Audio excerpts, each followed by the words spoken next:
This day in Philly sports history is proud to be a part of the Clashing Conferences Sports Fan Network, where passionate fans make powerful content. Check out theclashingconferences.com and join the squad today.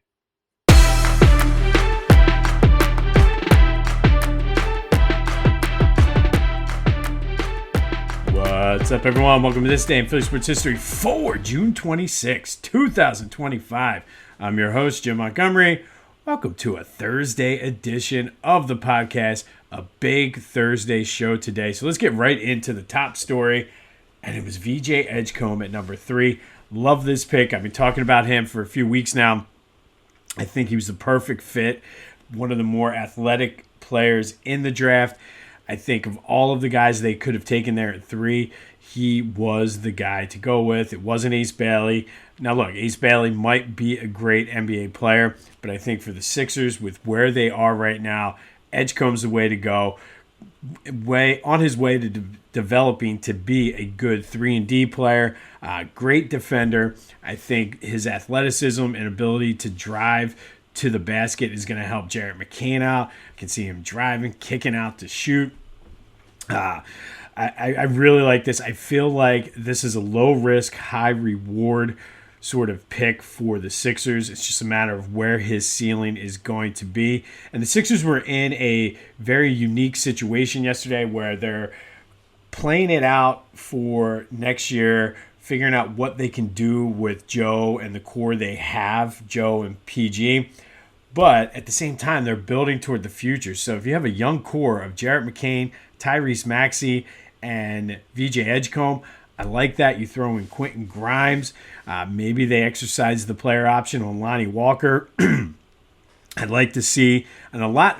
So basically, this season is going to come down to one thing, and that's Joe's knees. I think Paul George will bounce back. I don't think anybody's ever going to see the prime Paul George that led to him getting that contract. But I think he can be a good player. Hopefully he can serve as sort of a mentor to some of these younger guys. But it all comes down to Joe's knees. And I think if Joe is able to play at 75% of what he was in a limited role, I'd like to see more of a Dembona sort of take on that backup role that we used to see. I can't think of his name now. Either way, come in, get some good minutes, and take the pressure off of Joe. I think there's enough scoring on the team now that it doesn't have to be Joe going out and scoring 35 points a game. And as long as his knees are healthy, the East is wide open. I mean, the East is there for the taking. Daryl Morey spoke yesterday and said that it looks like Joe is targeting being ready to come back at training camp. So between that and Paul George's mentality, I think we could be.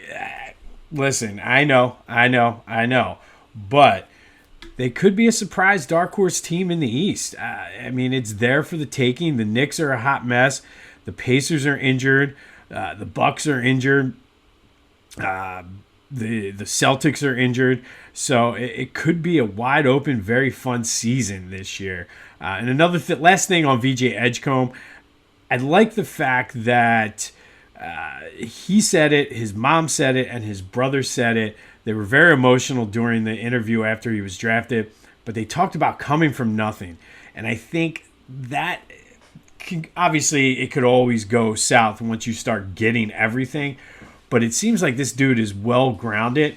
So I don't necessarily see him being sort of the prima donna, and I think he's excited to be there, wants to show what he can do. It seems as though he's a hard worker. So I am ecstatic to the moon about this pick. I love it. Hopefully, and just with doing some research for today's This Day, we're doing a lot of NBA draft stuff. And just going back to some of those teams with Joel within the past 5 to 8 years, the Sixers are fun when they're good and they're playing. And I think we could have a fun year coming up this year. And I know this is all Lucy with the football. This is the crazy ex-girlfriend. I get it. But listen, as of right now, sign me up for the Sixers. Play the song. Play the song.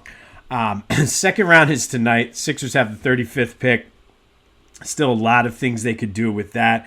And to his credit, maybe the Paul George contract aside, maybe holding out and trading for James Harden aside, although you could argue that James Harden came in and did what he was supposed to do. It just didn't work out with the other pieces. Daryl Morey has drafted pretty well since he's been here with the Sixers, so I'm looking forward to seeing what he's able to do tonight, whether that is trading, getting more assets, or what. But I'm pumped. I'm pumped, especially if Joe's going to be back by training camp. Play the song. And then the other team in town that played yesterday, the Phillies, man. And I said this a couple weeks ago. The team that is able to put up runs in bunches, go toe-to-toe with the Mets the way they are, that is who this Phillies team is. The team that is playing right now in Houston, who hasn't scored a run, who has been shut out for 19 consecutive innings, that is also this team. It's going to be the ebbs and flows all season. But, man, you got the bases loaded with one or no outs, and you can't get a run in. And it's a shame because they wasted another strong starting performance by Zach Wheeler. The bullpen was solid. You give up 2 runs, and you get shut out.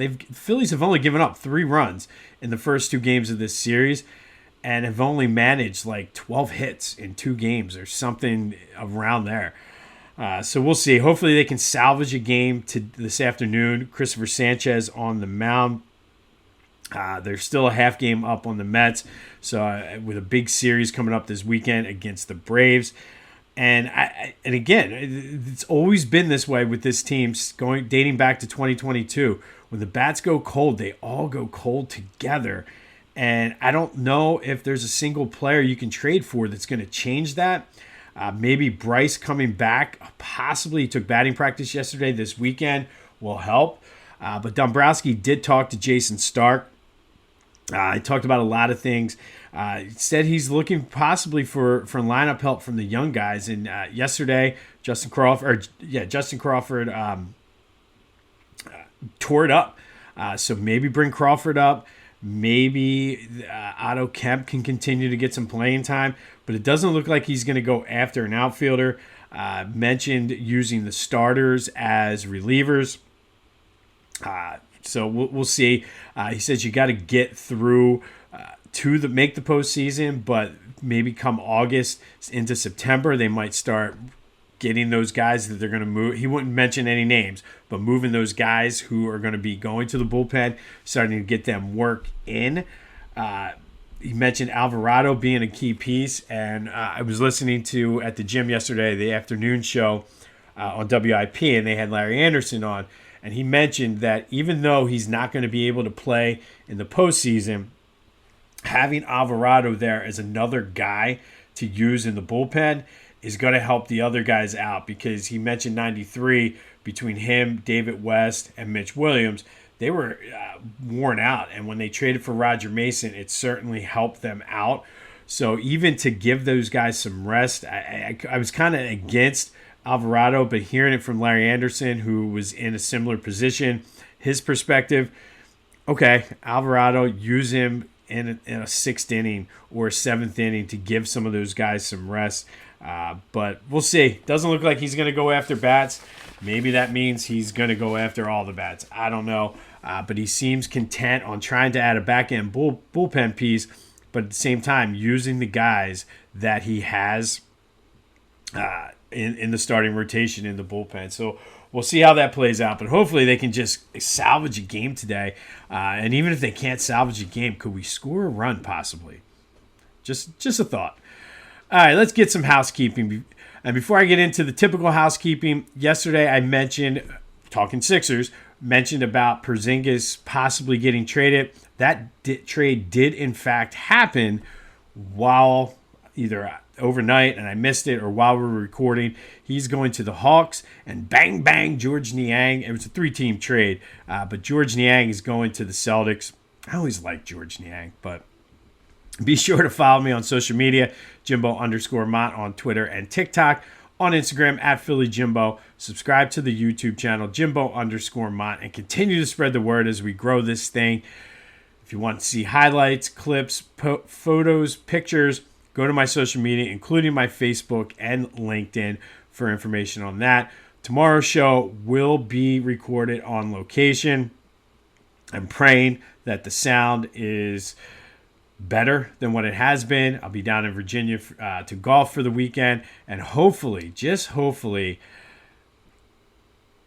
AI will be able to find us tomorrow to spend Fridays with AI. All right, yesterday's trivia question, and I will give a shout out to myself, pat on the back.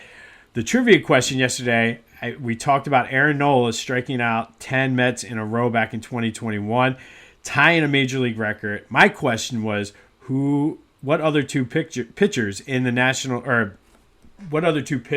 league have struck out 10 straight batters? That would be Tom Seaver and Corbin Burns, who did it 6 weeks after Aaron Nola did it. That was the question on the Philly Stump the Fan yesterday. The question was, Tom Seaver struck out 10 batters in a row back in 1970. Which Phillies did it in 2021? If you are a current listener and you happen to be watching that yesterday, you know the answer to that. But Tom Seaver and Corbin Burns are the other two to strike out 10 straight. Union extended their unbeaten streak to 13 games now. It's 11 straight in MLS play. Bruno Damiani scored in the 10th minute, and it was enough as the Union stay atop the Eastern Conference standings. It was also announced yesterday that Ty Baribeau and Jacob Glesnes are going to be representing the MLS in the All-Star game later in July. So good recognition for those guys. But the Union, 13 in a row without being beaten. They play again on Sunday. Want to show off your Philly pride without saying a word? Philly Goat has you covered. From tees, hoodies, shoes, and hats, their gear screams Philly louder than an Eagles fan at the vet. Whether you're tailgating in South Philly or trying to flex down the Jersey Shore, do it in style. Hit up phillygoat.com, use the promo code Jim Montgomery, and get 10% off your order. Philly Goat, because being Philly ain't a choice, it's a way of life. Go Birds! And listen, these shirts, I'm telling you, you can help out Chop. Get the Fansicle, the Bryce Pop, and not that Bryce Pop, but the Bryce Pop and the Fansicle. But the Philly Fanatic shirt that benefits Chop is really cool. It's a design by the daughter of the Philly Goat owner, and she designed it in an effort to raise money to help Chop. So if you can, go buy that shirt and help out Chop. You never know when we've spent many times and many hours at Chop with my son when he was younger due to his hip dysplasia. So anything you can do to help Chop, I support that. All right, time for our new segment. Last week we talked about the 2010 Phillies. It is time for Throwback Thursday, sponsored by Beach Caddy. Let Beach Caddy take the stress out of your Jersey Shore vacation. Use the code Jimbo for 10% off your bellhop and beach cart rental services. All right, last week we talked about the 86 draft and how they traded Moses. They traded the number one pick. Could have had Brad Daugherty. Ended up with Jeff Ruland for 5 games. Great. But they did have plenty of chances to rebound from that draft night. But when you miss 8-9 draft picks in a row, you tend to go through what the Phillies did in the late 80s, or the Sixers did in the late 80s, early 90s. So just to wanted to just go over it's NBA draft week. So wanted to go over the misses. 1987, they took Christian Welp from Germany, who was a center, hoping that he was going to be the replacement for Moses. He wasn't. They passed up on Mark Jackson and Reggie Lewis. 1988, they took Charles Smith. They did trade him for Hersey Hawkins, who was a nice piece, wasn't a superstar piece that they needed. 89, they took Kenny Payne. And in this draft, they traded and swapped picks with the Seattle Supersonics, passing up on Dana Barros, Sean Kemp, and B.J. Armstrong. But hey, we got Kenny Payne. 1990, they traded for Rick Mahorn. Okay, that wasn't a bad trade, but Rick Mahorn was near the end of his career, the old thump and bump. In 91, they traded the pick for Manute Bol. We know how that worked out. And then this is where it just started to get ridiculous. 92, they drafted Clarence Witherspoon. Wasn't a great draft after the top three, but they could have had Latrell Sprewell, who went 24th. But yeah, we got old Clarence Witherspoon. 93 was Sean Bradley. Don't even want to talk about that. That was just the most ridiculous pick ever. That was worse than any of the free agents that Sam Hinkie brought in during the process era. 94, they drafted Sharon Wright. Could have had Eddie Jones. 95 was Jerry Stackhouse in number 3. Now, Jerry Stackhouse wasn't a bad pick for the Sixers, but they could have had Rasheed Wallace. They could have had Kevin Garnett. And then, obviously, in 96, they took AI. But imagine if they one of those picks would have worked out. Just one. That's all they needed. And I'm not sure if they felt that if Jerry Stackhouse made his... It was very unclear when I researched this. But Jerry Stackhouse and AI could have been a good backcourt. But I don't know. But imagine if just one, maybe two of those picks had panned out. We never would have had to go through that whole pre-Allen Iverson thing. And maybe, just maybe, it would have been different. So let's hope that VJ Edgecombe works out the way we're hoping it is. And that brings us to June 26th. On this day in Philly sports history, 2 franchise-altering draft picks were selected by the Sixers. First, in 1996, after winning the lottery from the second position pre-lottery, the Sixers selected Allen Iverson from Georgetown with the number 1 overall pick, teaming him up with Jerry Stackhouse, who eventually was traded the next season to Detroit. They claim it wasn't a good fit, but AI never really had his Robin, and you could go back and forth and discuss whether that was on AI, whether that was on the front office, Billy King and Larry Brown. But this draft pick turned out to be a great one. Allen Iverson became one of the Sixers' all-time greats, one of the all-time greats in the NBA. He is in the Hall of Fame. His jersey numbers retired by the Sixers. And, of course, we had ups and downs with AI throughout his time here, going back to the practice and some of the things with showing up to practice late, showing up to games late. But one thing was always certain with Allen Iverson.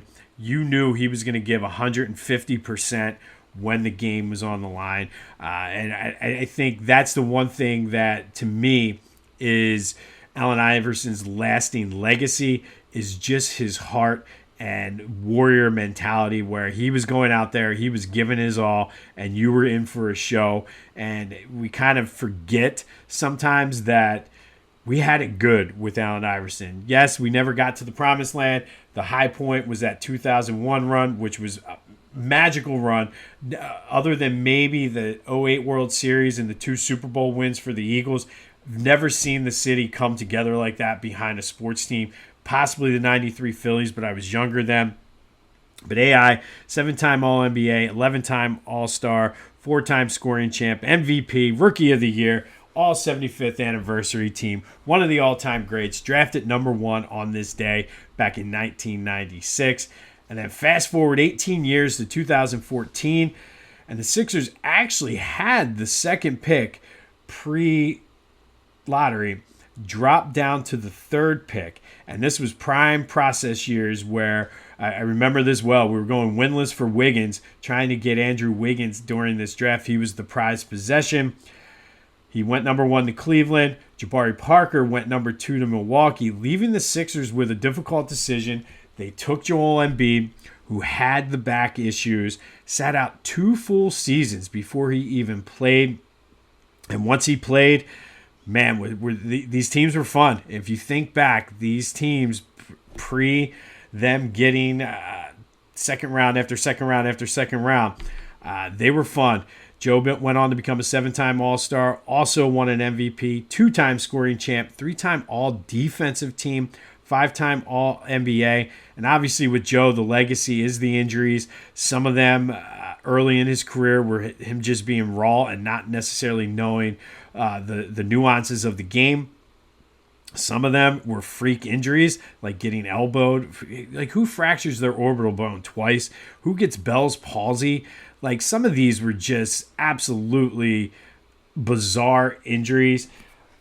But the proof is in the pudding. He wasn't necessarily or hasn't been a clutch performer in the playoffs. He's had clutch moments, but over the course of his series, it just hasn't had it done. But on this day in 2014, Sixers draft Joel Embiid, number 3 overall. And then in 1996, they draft Allen Iverson, number 3. And I think I said that wrong. 2014 was Joel Embiid. 1996 was Allen Iverson. I feel like I said that wrong, but either way. But that does lead to today's trivia question.